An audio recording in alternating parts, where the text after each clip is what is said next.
Tain rud a dúirt lom ná prepare yourself for the worst. An heavy gang atá go chortha níos déine a measc loch políochta agus a measc na man cumarsáide. The Cork mail train was on its way to Dublin. It carried a rich bounty as it neared Sallins in County Kildare. Cosimo just all she is stair.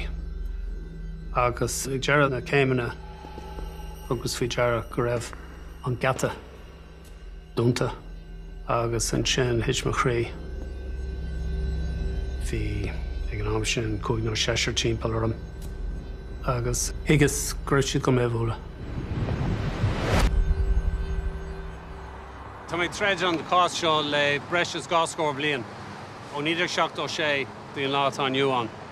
Tá mé glorug go mé ach inniucha cuireadh sa cás. Gach rud a hála domsa, déiteach sé tarlú arís.